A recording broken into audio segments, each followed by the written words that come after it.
Well, good afternoon, good morning, good evening, wherever you are in the world. Welcome to the latest in our series of webcasts in 2023.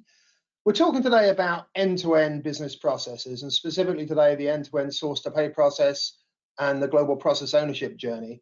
And we're going to hear today from Dario Kulic. And there's a whole bunch of dynamics in this, which you can see on the screen, and I think it's going to be a fascinating discussion. So my name is Dan French. Many of you I've met before. I'm the guy on the left. I'm founder and CEO at Consider Solutions. I'm very pleased to be joined by Dario Kulic, who is the global process owner for Source to Pay and the global director of procurement and Procure to Pay. So welcome, Dario. Hello, everybody. Thank you for joining us. So these are the two faces that will be talking with you today. In terms of the kind of general structure, we've got 40 minutes with you. I'm going to talk a little bit about driving process improvement and transformation and some of the barriers. I'm going to talk a little bit about source to pay as an end-to-end value stream. And then Dario is going to talk through his experiences and some of the very real challenges of putting an end-to-end process together and driving transformation optimization during a merger and during COVID, and with all of the barriers you can imagine thrown at you. And then I'm going to come back with what we can learn and some thoughts for the road. And hopefully we'll have some time for some Q&A at the end. So you can ask questions as you go through. On the GoToWebinar interface, you have a question panel. So please put your questions in there as soon as you think about them. It's good to get them out of your head and onto the screen. It also gives us Q&A to deal with at the end. If you have any technical problems, do the same, and one of our team will try and help you. If we don't have time to deal with all your questions at the end, we'll deal with them by email. But it makes it more interactive and it helps us ensure we're doing something valuable for you. So thank you for that. So just in terms of context in all of this, we're talking about end-to-end processes. And many of you will have seen the research from SSON Research and Analytics that said from many hundreds of GBS shared services of procurement and finance leaders that said that 87% of those leaders felt that end-to-end process integration was the #1 priority for 2023, which is a massive majority. So we know this is a topic. We all know, we're all involved in this discussion in our companies. What interests me is how this plays into the broader set of aspirations and priorities. So we've been doing a series of surveys with leadership over the past few years, and we ask lots of things like, you know, what's demanded of you by your leadership and lots of other things. The bit that really interests me is not just the demands, because the demands are pretty obvious. What's interesting to me is what are the aspirations of you folks as professionals, as experienced leaders? What do you aspire to in your profession? And these are the top 5. And it kind of interests me because it relates to this topic. #1 is, you know, developing an enhanced reputation as a value creator as well as a cost reducer. We know you can't cost reduce your way to success forever. Becoming a center of excellence with the expertise to optimize and automate as well as operate, which is a key thing, continuous improvement piece. End-to-end business process collaboration. This is this end-to-end business process alignment, integration, ownership, and then digitized integrated processes. And all of those really fit together. And then the 5th one there, about developing a talent pipeline for the entire business, which is really a byproduct of doing the other things. If you're successful in all those other things, everyone else in other functions, leadership in other functions and headquarters are going to want to take all your people, which sounds like bad news, but I guess it's a mixed blessing. So that's kind of interesting and directly relevant to our topic today. Now, we know also that leadership are pushing us for digital transformation. We've got to digitize it. We need more automation, eliminate people. And of course, these things are more complicated than they seem. And what always interests me is these statistics that come out. I think this one's from McKinsey.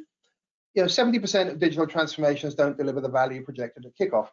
Well, it's not as bad as it sounds, because they're not all abject failures. But what it means really is that 70% of these transformations don't deliver the value in terms of, you know, the financial value in the time frame projected at the kickoff. So the business case doesn't get delivered. It takes too long and is usually over optimistic.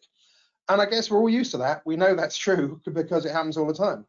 And you've got to start asking yourself, well, why is that? And there's a few very, very obvious reasons, and we're going to dig into this as Dario starts talking as well.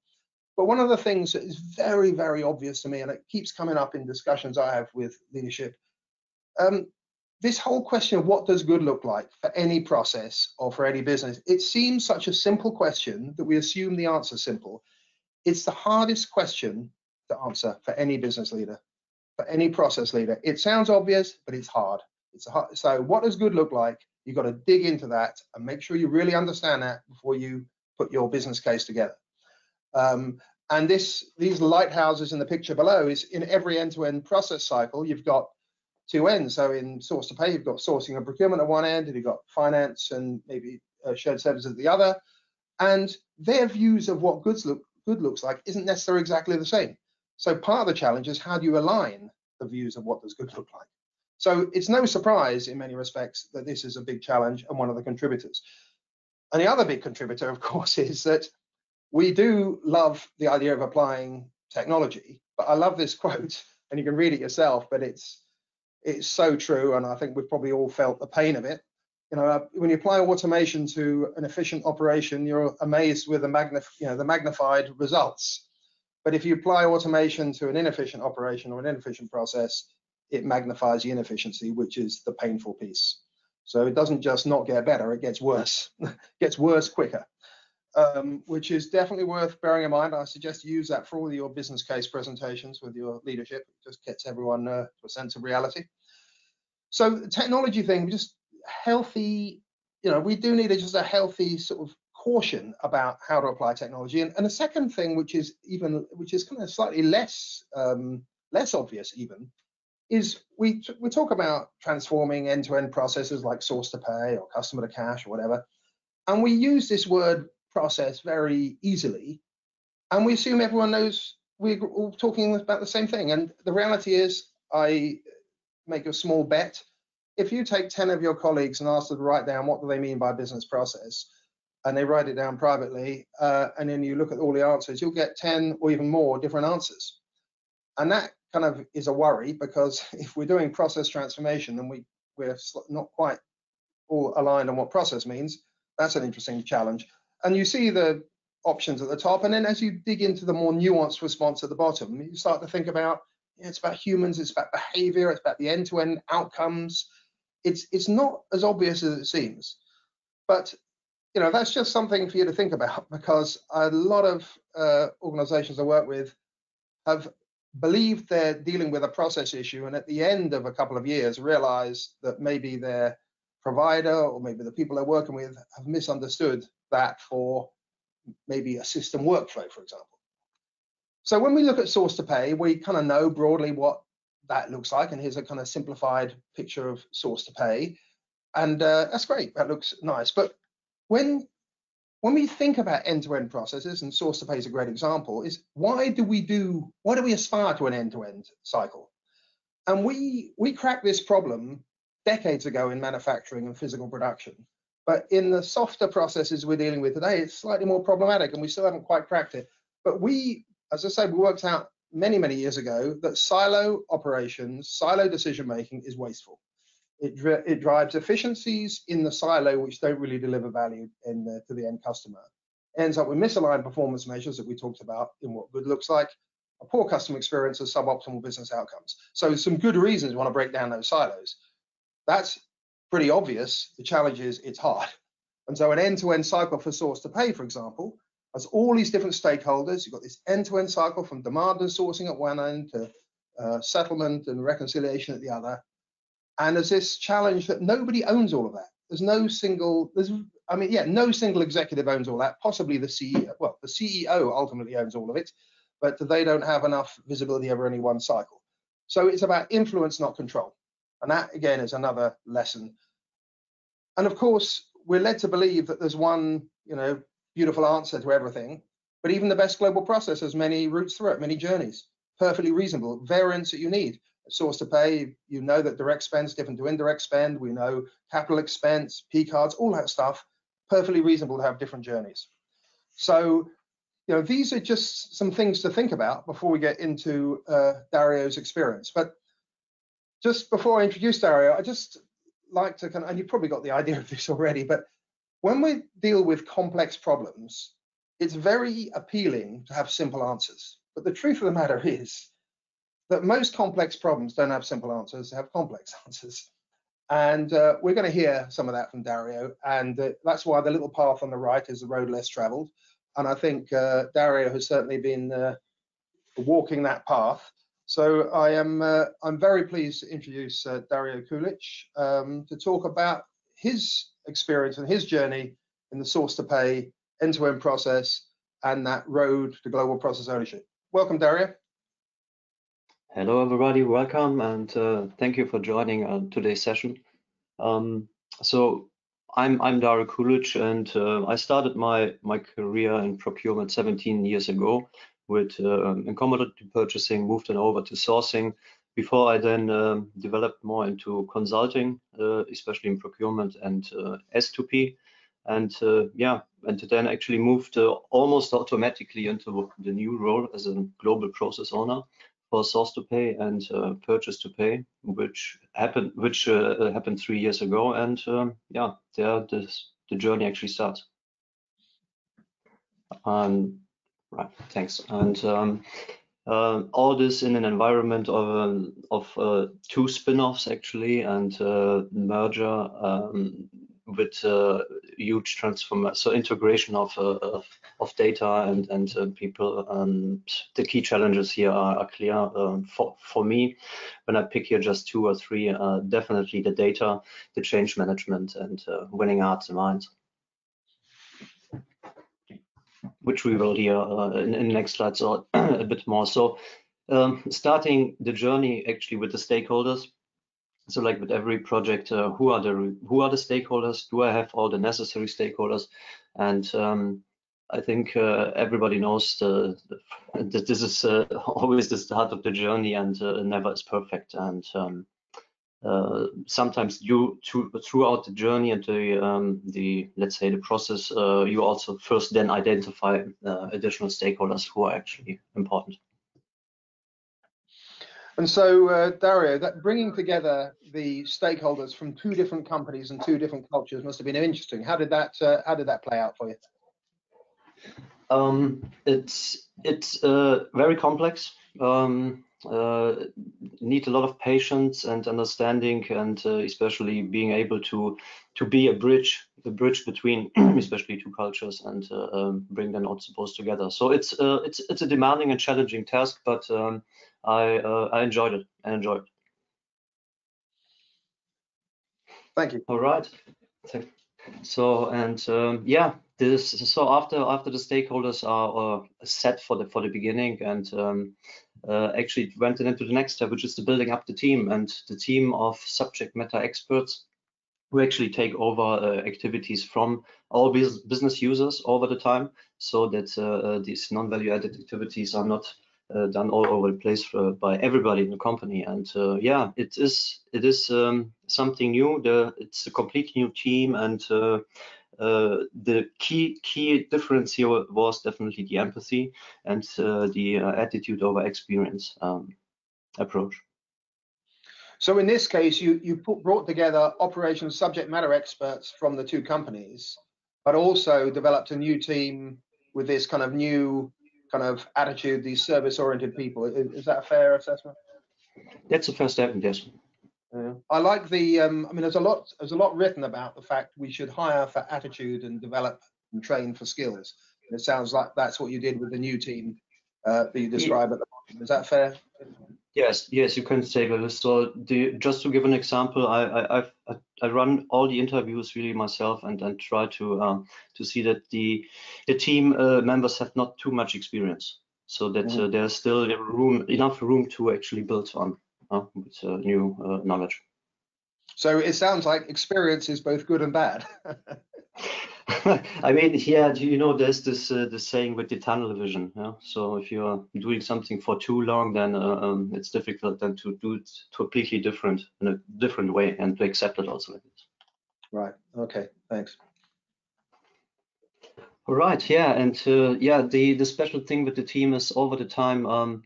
the team really developed and learned the whole end-to-end process, and not just the process from a methodology, let's say, or from a process chart, but moreover from which operational tasks are all has to be done actually throughout this end-to-end process. And here, just to name a few, hybrid roles were a key success actually, by playing with the roles in order to keep segregation of duties. You can have really good combinations and can achieve massive efforts all over the place. So, and the vendor master data especially as well. So coming on the performance point, we really one of the most important KPI really was payment on time. And when you look on payment on time, it automatically, so if you improve it, it automatically increases the minimization of manual effort. So you minimize manual effort automatically, which also then goes then into improvement of supplier relationships and PO compliance improvement. Yeah, it's kind of interesting because the pay on time is a classic case where the pay on time is on the right-hand side of that process, but it's really dependent on all the things happen to the left. So your the empathy and EQ you talk about is pretty key for people to understand that service mentality, looking left up the process. Is that one of the reasons why you found empathy a key quality you were looking for? Yes, absolutely. So for me, it was important that the team is able to approach any stakeholder, if internally, externally, and really be able with an humble, understanding approach to understand the pain of the business and just, let's say, the stakeholders, and with this being gaining quicker trust as well. And this leads to good results. Yeah, it's interesting. We're already getting questions coming through about pay on time, so we'll deal with that later. So yeah, that's great. Talk to us about data decisions and performance. Right. So that's a good bridge. So from these KPI perspectives, so one thing is to have a KPI, but you first have to get to this KPI, and the data is always there. We always have the data. We just struggle to get the data extracted properly and formatted it into a layout where it is actually readable, or let's say you can start to interpret it. But here also the devil is in the detail. So interpretation is can be both-sided, and that's a challenge. So here the same also with the reporting. So proper reporting, not sophisticated, but just having an automated, easy to have report, which can also be presented to maybe also executives. Mm-hmm. Yeah, I think that whole issue of interpreting, we've all got a lot of data, but how do you interpret what you have and make it relevant to the questions you're trying to answer is a pretty key thing. Exactly. I mean, this interpretation thing is actually the key, because you in the end you want to make proper decisions out of your data you have and your interpretations, and if you make an incorrect interpretation, it will lead you probably to an incorrect or wrong decision. So that's the point. All right, so looking just for a second on the S2P or P2P technology landscape. So we're talking here really about in this journey of merger, spin-off, and transformation of an ECC, SAP, but also an S4 HANA, and vendor invoice management, Ariba, and Concur, and even a few more. But this just as a rough overview. So you had plenty of technology to get in the way. Well, yeah, I mean, especially the ECC to S4, I think it's becoming more and more, I wouldn't say popular, but more and more companies are actually doing it, because ECC just is running out with its service level, and that's the push. All right, so coming to the outcomes. So if I can pick here 2 or 3, I really would emphasize culture of root cause analysis, and just recommend training employees to run just a simple root cause analysis to understand how mistakes are done, why the mistakes are done, and what can we do in order to not have a reoccurrence is really a good win if this is achieved and rolled out, because this is you can gain independent thinking with employees, and will have actually less issues than over the place.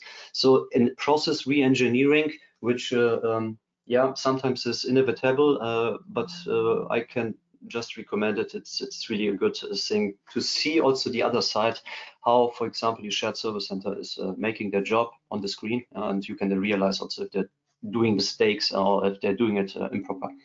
And yeah, and as I said, the payment on time. So from a progress perspective, I think maybe some of you are familiar also with these things what you read. But what I'm really passionate about is personally also is really eliminating non-value added activities, because if you just look into your organization, you will find also a lot of non-value added activities which you want to get rid of because it's just operational costs. Yeah, absolutely. So it's interesting. You've made those big 6 achievements, and I mean, the payment on time improvement is great, and obviously that has an impact on your improving supplier relationships. Tell us a little bit about how you developed a culture of root cause analysis, because this is the essence to driving continuous improvement. How did you get your teams to focus on root causes? Yeah, so it's you need to train them.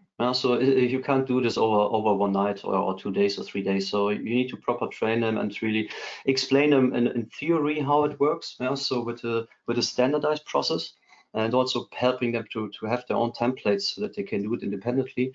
But then also coming with, and this is what I like to do when I explain or train users or any other people in the organization.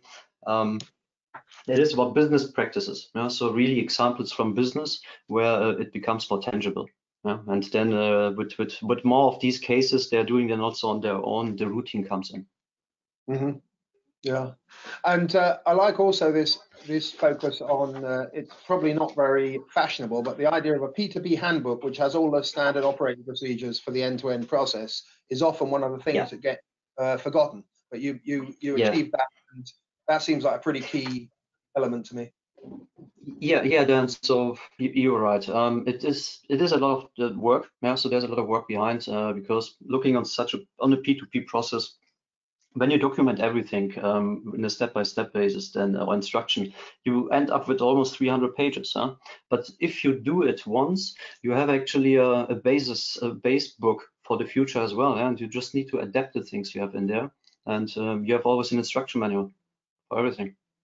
Yeah, that's great. And the fact that you still have some work in progress sort of recognizes the fact that we don't always achieve everything we want to, but those the buying policy, the eliminating non-value-added activities, and enhancing customer experience, they're big deals, right? Yes. I think Dan, you will agree with me. We could even put in more of these bullet points below. Work in progress. So there's always work to be done, and I think we haven't done it because the slide is ready. Well, it's always achievement and 3 things yet to achieve. Yeah, it's better than the other way around. That's great news. Yes. Tell us your thoughts about your experience here.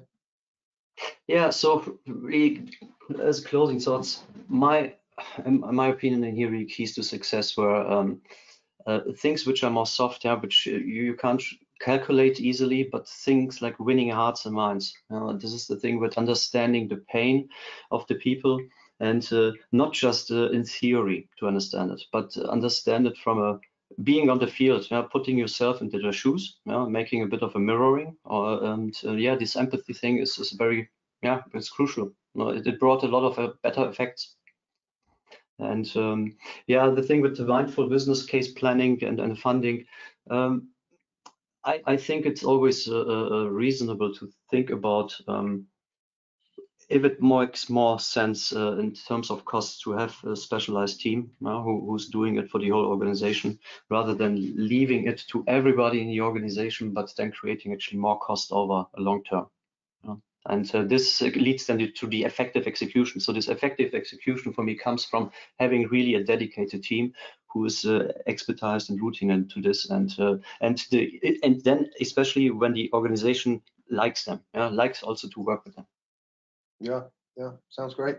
So, big question: what would you do differently if you had your time again? So I would definitely spend more time with my wife, our family. So wife, family, and But I think everybody wants to do this, right? But it's a lifelong thing and challenge. But coming on the journey, back to the journeys, I would just ask definitely more questions, especially also when I personally think I have the answer, and everybody of us does this, and but still I would ask more of those questions. And I would listen more carefully. Yeah? So the more you listen, the more you actually understand and can also feel what the others feel, and with this better solutions can be put into the place, which are then sufficient for everybody and suitable for all. Well, thank you very much, Dario. That's a great little tour through your past couple of years' experience. I would ask you all, please, there's a lot of questions there because I've got questions on that and I've been able to ask them, but you must have questions, or pop your questions into the GoToWebinar interface and we'll deal with those as we come to a close. But Thank you, Dan. Not at all. We'll come back to those questions. So in terms of what do we learn out of this, I mean, I think it's worth bringing some threads together, and you kind of dealt with this a little bit with the kind of the EQ and the end-to-end thinking, but we all know that in any end-to-end process, whether it's source to pay or customer to cash or anything else, the results of defects in a process end up really manifesting on the right-hand side at the end. So the classic kind of accounts payable invoice to pay cycle on the right-hand side, 95% of the issues there, of course, to the left.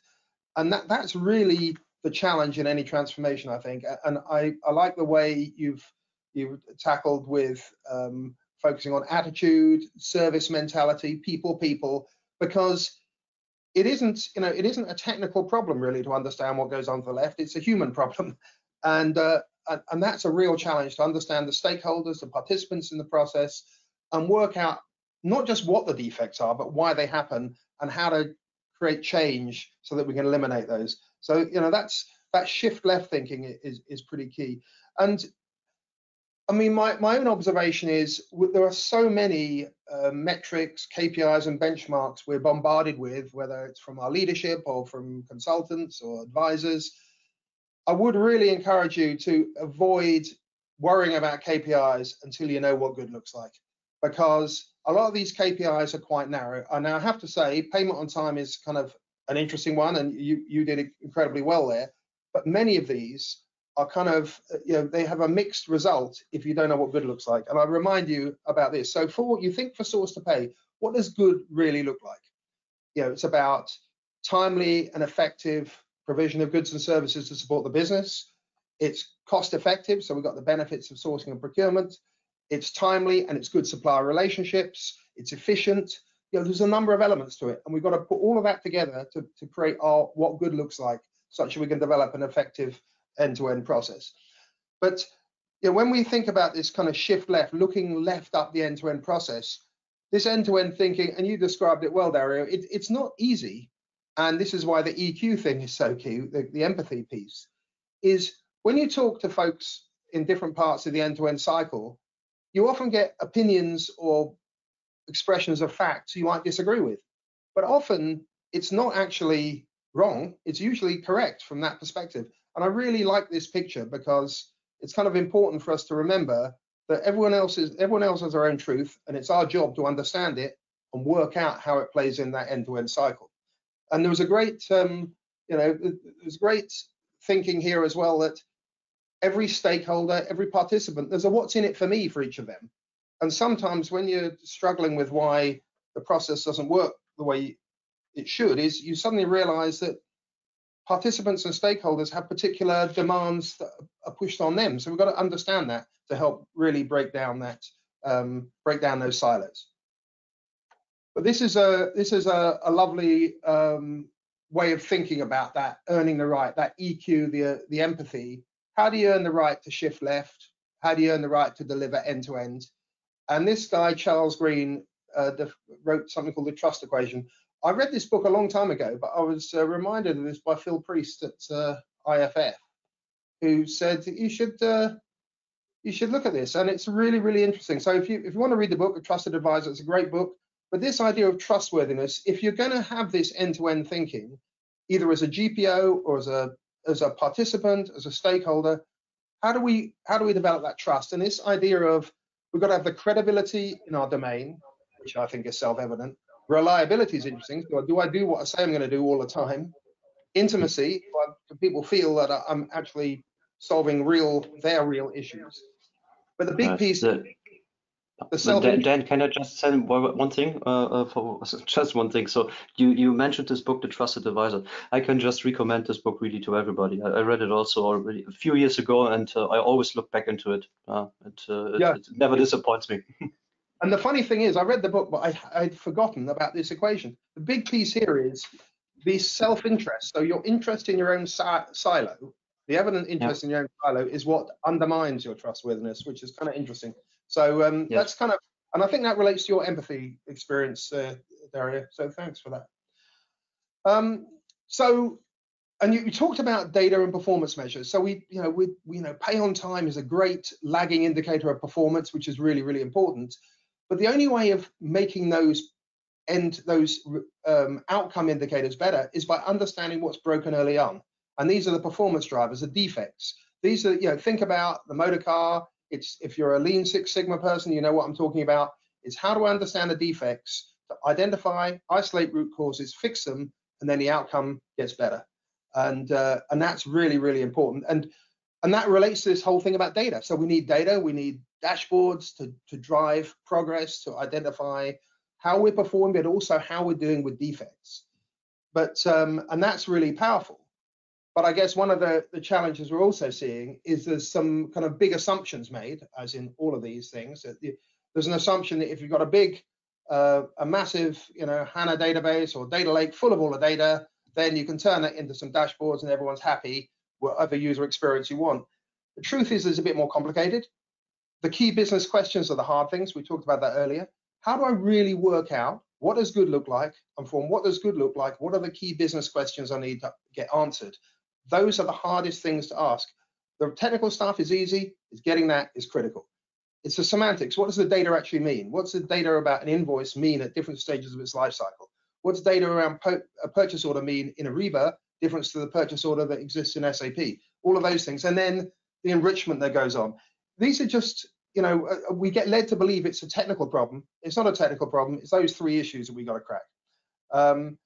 And I like this key business question thing. That what I like is I found these questions are trickier than they appear. I run a company and I find them hard to articulate. And this really made me feel it's probably good for my self-esteem. This little thing applies to everything really. But if you were to ask me how many countries are there in the world, you might say, well, does it matter? Well, let's go with this. I'd say I don't know, but I can Google it. Well, it turns out I can Google it, but I get 6 different answers that are all equally accurate. And they go, oh, yeah, right. And then I come back to you and say, well, what did you really mean? What did you really mean there? The definition, yeah. So sometimes it's about the definition. The semantics. So, and this to me is a lovely, when you see that, you go, wow, I didn't know that. Well, imagine when somebody says to you, how many purchase orders did we have last month? You've got the same problem. What do you really mean? How many invoices? Do you mean the ones that were fulfilled, the ones that had errors, the ones that were for operating companies, the ones with, all that 101 different dimensions? Or which purchase orders, which country, which etc. Yeah, you're right. Yeah, I do, and yeah. So, and then of course, Dario did a great job of talking about the need for EQ as well as IQ, and I think this is something we are going to do a lot better on as time goes forward. We're used to hiring smart people who can, understand the detail and understand the high-level pictures, but we've got to make sure we've got the empathy to be able to operate up and down the cycle as well. So, yeah, very, very interesting. So there are, as you might expect, we all hope there's some massive transformational activity which will fix everything in 6 months, but of course we know that's not true. It's not true in source to pay. It's not true in any business process, and it's not true in the in healthcare either, which is where this surgeon's notes on performance comes from. But I love this. We always hope for an easy fix, the one simple change that will raise a problem in a stroke, but it doesn't work that way. There's 100 small steps going right, one after the other, no slip-ups, no goofs, everyone pitching in. That is the essence of end-to-end processes. So I really like that because it gives us a focus. So please do ask your questions. We've got questions coming through now. Please ask your questions into the panel. I hope you found that useful. We're going to get into a couple of questions now. Let me just see what we got here. Right, so let's start picking up a few questions here. So no particular order here. We've got 5 minutes left. So Dario, you're bringing two different companies and two different cultures together as you were building your end-to-end source to pay process. It obviously makes things harder, but how did it make it harder? What were the challenges with bringing two cultures and two company stakeholders together? Right, so good question. Giving an example, starting with the definition of what is actually S2P, what is P2P. So, and this sounds maybe trivial, yeah, to do some of you, but it is not, because as Dan also said just a minute ago, it's about the definition, yeah. So the semantic, what really the understanding of the same word, yeah, is for different people. And here I can tell you this this is work, yeah, this is really work. So you have to work against things which are trained and believed in and done in a certain way since a long time, and here it is difficult to break down those barriers. No, the barriers, especially of we have done this for such a long time. Why to change, especially? Yeah? And is on the other hand also two cultures. Each culture is saying from itself, my process, how I run it before, is better, right? So, and these are just two examples. Yeah, it's interesting because it's also about it's about habits, isn't it? In a funny way, it's harder, but in another way, it's easier, because you can say to people from the different company who came from a different background and say, look, I didn't come from your background. What do you mean by this? How does that work in your world, in your experience? So I guess there are some positives and negatives to that. So that's kind of interesting. I've got another question here. Your payment on time obviously was a big measure for you and a big target. What was the biggest impact on improving pay on time performance? Yeah, good. I love this question. So many improvements. So with this improvement of payment on time, things like manual payments are going down, and manual payments are just they are just there to create reconciliation issues, to create even double payments, and yeah, to just create more efforts. Yeah? So you have several things here which you have improvement already through payment on time, just by reducing manual payments. This whole reconciliation thing is sounds also sometimes trivial, but it's not. So if you have to reconcile thousands of supplier accounts, this takes time, and takes you a small little army to do it in a quick fashion.